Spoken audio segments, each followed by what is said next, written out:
اعوذ باللہ من الشیطان الرجیم بسم اللہ الرحمن الرحیم سورہ ابراہیم آیت نمبر 35۔ وَإِذْ قَالَ، اور جب کہا ابراہیم نے، ربی، اے میرے رب، اجعل، تو بنا دے، ھذا البلد، اس شہر کو، آمنا، امن والا، وجنبنی، اور بچا مجھ کو، وبنی، اور میرے بیٹوں کو، ان نعبد، اس چیز سے کہ ہم عبادت کریں، الاصنام، بتوں کی۔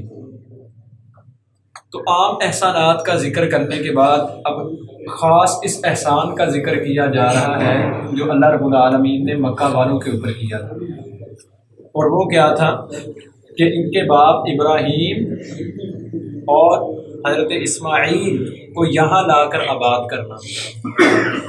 یہ کیا تھا؟ ایک احسان تھا، کیونکہ اس سے پہلے تو یہ کیا تھا، سارا ویران تھا۔ ان کے آنے سے پہلے کچھ بھی نہیں تھا، وہاں پہ کوئی آبادی نہیں تھی۔ تو یہ جو بیت اللہ آباد ہوا ہے، یہ حضرت ابراہیم اور اسماعیل علیہ السلام کے آنے کے بعد ہوا ہے، اس لیے یہ خاص احسان فرمایا۔ اور یہ بھی بتایا کہ تمہارے باپ نے کن تمناؤں کے ساتھ تمہیں یہاں لا کر بسایا ہے، کون سی آرزوئیں تھیں، کون سی خواہشیں تھیں ان کی، اور کس طرح اس شہر کے پرامن اور اپنے بیٹوں کو بت پرستی سے جو ہے وہ بچنے کی، ان کو بت پرستی سے محفوظ رکھنے کی جو ہے وہ انہوں نے دعا کی ہے، اور تم جو ہے وہ آج ان احسانات کو بھول گئے اور تم نے جو ہے وہ بت پرستی شروع کر دی۔ آمیناً یعنی ذا امن، امن والا، یہ اسم فاعل ہے۔ تو سورہ بقرہ میں بھی اللہ رب العالمین نے فرمایا کہ ھذا بلد آمنا، اور یہاں پہ کیا فرمایا؟ ھذا البلد آمنا۔ فرق زیادہ نہیں ہے، فرق صرف یہ ہے کہ ھذا البلد پہلا مفعول اور آمنا دوسرا مفعول ہے۔ تو سورہ بقرہ میں ھذا جو ہے وہ پہلا مفعول اور بلد آمنا دوسرا مفعول، جبکہ یہاں پر ھذا البلد پورا پہلا مفعول ہے اور آمنا دوسرا مفعول ہے۔ تو دونوں جگہ صرف جو ہے وہ ترجمے کا فرق جو ہے وہ یہ ہے کہ خلاصہ سورۃ بقرہ کے اندر جو ہے وہ پہلی دعا کیا تھی؟ رب اجعل ھذا بلدا آمنا، وہ اس وقت کی جب شہر میں نہیں تھے، جب وہ شہر کے اندر نہیں تھے، وہ دعا اس وقت کی، اور یہ جو دعا ہے یہ اس شہر کے اندر آ کے کی۔ فرق صرف کیا ہے؟ اتنا ہی ہے۔ دوسری دعا اس وقت تھی جب شہر بن چکا تھا، اور پہلی دعا کس وقت تھی؟ شہر کے بننے سے پہلے تھی۔ لیکن نا ایک بندہ ایک چیز کو تعمیر کر دیتا ہے تو اب پھر کیا کہتا ہے کہ اللہ، اب جیسے کوئی شخص گھر کو تعمیر کرتا ہے تو ہم اس کے لیے دعا کرتے ہیں، اللہ اب تجھے اس کے اندر رہنا نصیب کرے۔ ایسے ہی ہے نا، تیری قسمت میں کرے اس کو۔ یا کوئی چیز کوئی نہیں خریدتا ہے، آج کل ہمارے ہاں عام طور پہ مشہور ہے، موبائل کوئی خرید رہے تو ہم اس کو کیا کہتے ہیں؟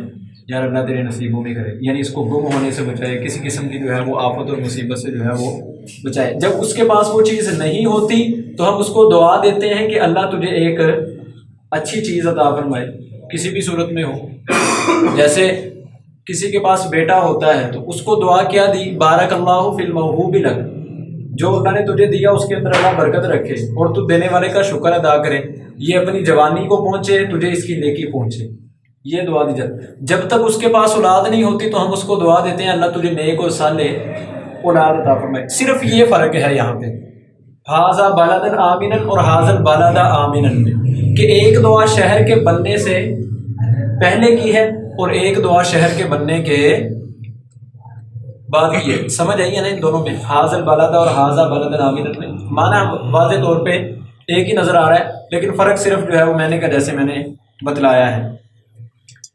تو دوسری دعا یہ شہر بننے کے بعد کی، اور اسماعیل علیہ السلام جو ہے وہ بڑے ہو چکے تھے، اور یہ دعا کی کہ اللہ اب ان کو جو ہے وہ کس سے بچا؟ شرک سے محفوظ رکھ۔ تو ایک سیرت سے یہ بھی حاصل ہوا ان کی سبق کہ اپنی اولاد کے لیے شرک کی حفاظت کی دعا بھی انسان کو کرتے رہنا چاہیے۔ انسان اگر خود توحید کے اوپر ہے تو اس کو یہ دعا کرتے رہنا چاہیے کہ اللہ میری اولاد کو بھی توحید کے اوپر قائم رکھے، مگر نہ انما اموالکم واولادکم فتنہ، انسان کی مال اور اولاد جو ہے وہ فتنہ ہے۔ تو نبی علیہ الصلوۃ والسلام کی سیرت، یعنی حضرت ابراہیم کی سیرت یہ بھی بتلا رہی ہے کہ اپنی اولاد کے لیے توحید کے اوپر قائم رہنے کی انسان کو جو ہے وہ دعا کرتے رہنا چاہیے۔ امام رازی رحمہ اللہ نے ایک قول نقل کیا ہے، وہ فرماتے ہیں کہ ایک عالم سے جو ہے وہ پوچھا گیا کہ اگر آپ کو بیماری اور خوف میں سے کسی ایک چیز کا انتخاب کرنا پڑے تو آپ کس کا انتخاب کریں گے؟ انہوں نے فرمایا کہ میں تو بیماری کا انتخاب کروں گا، کہ اس میں آدمی کھا پی اور سو تو سکتا ہے لیکن خوف میں اس سے بھی محروم ہوتا ہے۔ بیماری اور خوف، یہ وہ جو کہا نا حاضر بالادہ آمین، اس کو امن والا بنا دے، یعنی امن یہ بہت بہتر ہے خوف سے۔ انسان کو خوف سے پناہ مانگنی چاہیے چاہے وہ بیمار ہو جائے، کیونکہ بیماری میں انسان کھا پی سکتا ہے، لیکن جب انسان ڈرا ہو، گھبرایا ہوا ہو، خوف زدہ ہو، پھر اس کو کوئی چیز بھی اچھی نہیں لگتی۔ ہم دیکھتے نہیں لوگ جب پریشان ہوتے ہیں وہ کہتا ہے یار میں پریشان ہوں، بس کسی چیز کو دل نہیں کرتا۔ تو یہ ایک عالم سے پوچھا گیا کہ آپ خوف اور بیماری میں سے کس کا انتخاب کریں گے؟ تو انہوں نے کہا بیماری کا، کیونکہ خوف میں تو انسان ڈرا ہی رہتا ہے بیچارہ، اس کا دل گھبرایا ہی رہتا ہے، وہ کچھ کھا پی ہی نہیں سکتا۔ تو اس لیے کہا رب اجعل ھذا البلد آمنا، اللہ اس شہر کو کیا بنا دے؟ امن والا بنا دے۔ تو اس لیے اللہ رب العالمین نے سورہ قریش میں بھی اپنا ایک احسان جو کفار مکہ کے اوپر کیا، وہ کیا؟ آمنہم من خوف، اللہ نے ان کو خوف سے جو ہے وہ امن دیا۔ وجنبنی وبنی ان نعبد الاصنام، مجھے اور میری اولاد کو بتوں سے کیا کر لیں؟ صنم، پتھر، لکڑی، کوئی بھی مورت، کوئی بھی دھات بنی ہوئی یا کوئی بھی جو ہے وہ تصویر جس کی جو ہے وہ اللہ رب العالمین کے علاوہ جو ہے وہ عبادت کی جائے، اس کو صنم کہتے ہیں۔ نعبد الاصنام، یا کسی انسان کی خیالی صورت یا کسی فرشتے کی اپنے ذہن میں بس خیالی صورت بنا لینا، یا کسی نبی کی، کسی ولی کی خیالی صورت جو ہے وہ اپنے ذہن میں بنا لینا، تو یہ سارا کس میں آتا ہے؟ صنم میں۔ یہ سارا کس میں آتا ہے؟ صنم میں۔ اور وثن، ایک ہوتا ہے وثن، ایک ہوتا ہے وثن۔ وہ کیا ہوتا ہے؟